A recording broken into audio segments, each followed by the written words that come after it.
பாதகூசா மருத்துவம்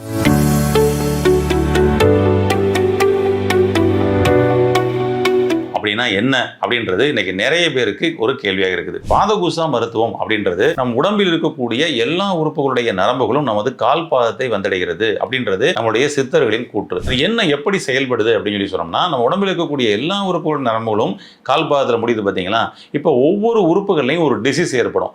அந்த டிசீஸ் ஏற்படுதுன்றத இந்த முடிச்சுகள் வழியாக, அதாவது கால் பாதத்தில் உள்ள அந்த நரம்பு முடிச்சுகள் வழியாக நமக்கு அடையாளங்களாக காமிக்கும். ஒரு உதாரணத்துக்கு சொல்லணும்னா, இப்போ உங்களுக்கு டயபெட்டிக்ஸ் இருக்குது அப்படின்னு சொல்லி சொன்னோம்னா, நம்மளுடைய கால் பாதத்தில் பாருங்கள், குறிப்பாக கால் கட்டை விரலின் மையத்தில் தான் உங்களுக்கு சின்ன வெட்டு ஏற்படுது, வீக்கம் வருது, அந்த இடம் தொலைன்னு ஆகுது. கடைசியில் அது பார்த்தீங்கன்னா ஓப்பன் ஆகி புண்ணாயிருது, அந்த புண்ணு ஆற மாட்டேங்குது இல்லையா. அது குறிப்பாக ஏன் கால் கட்டை விரலின் மையத்தில் வருது? இங்கே தான் நம்ம பாதகூசாவினுடைய ஸ்பெஷாலிட்டியே. ஒரு நோய் என்ன அப்படின்னா அதனுடைய மூல காரணம் என்னன்றதை நமக்கு நேரடியாக காமிக்கிறது தான் அந்த பாதகூசா. அப்போ பேன்கிரியாஸில் இருக்கக்கூடிய பிரச்சனையை நமக்கு பார்த்தீங்கன்னா கால் கட்டை விரலில் நமக்கு காமிக்குது. இது நாளமில்லா சுரப்பி சம்பந்தப்பட்ட பிரச்சனை, நாளமில்லா சுரப்பியின் தலைவன்ட்ட தான் பிரச்சனைன்னு சொல்லிட்டு நமக்கு அடையாளமாக காமிக்குது.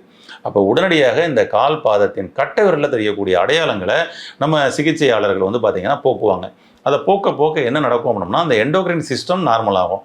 அதன் மூலமாக அங்கே டயபெட்டிக் கண்ட்ரோலுக்குள்ளே வரும். இப்படி ஒரு நோயினுடைய மூல காரணம் என்ன அப்படின்றத நமக்கு அடையாளமாக காமிக்கக்கூடியதும் கால்பாதம் தான்.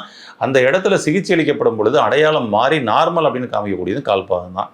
இப்படி தான் இந்த வகையில் பாதகூசா அப்படின்ற அந்த சிகிச்சையை கால் பாதத்தில் சிகிச்சை கொடுக்குறாங்க. இதன் மூலமாக டயபெட்டிக் மட்டும்தான் சரியாகுதா அப்படின்னு பார்த்தோம்னா, இன்னும் நிறைய விஷயங்களை அதுக்குள்ளே சொல்லலாம். இதில் கிட்னிக்குள்ளே இருக்கக்கூடிய அப்பர் போல், மிடில் போல், யூரிட்டர், இப்படி எங்கே இருந்தாலும் அதை உடஞ்சி தூளத்தில் வெளியிடதோ பார்க்க முடியும். அதுபோல் ஸ்பைனல் கார்டு பிரச்சனைகள், முதுகு தண்டுவட பிரச்சனைகளில் கழுத்தெலும்பு தேஞ்சு போச்சு, முதுகு தண்டுவடம் தேஞ்சு போச்சு அப்படின்றத கூட நம்மளுடைய கால் பாதத்தில் ரொம்ப சூப்பராக அடையாளங்களை காமிக்கும். அப்போ அதை நம்ம சரி செய்யப்படும் பொழுது அவர்களுக்கு அந்த முதுகு தண்டுவட பிரச்சனைகளையும் நார்மல் ஆகிறத கண்கூட பார்க்க முடியும்.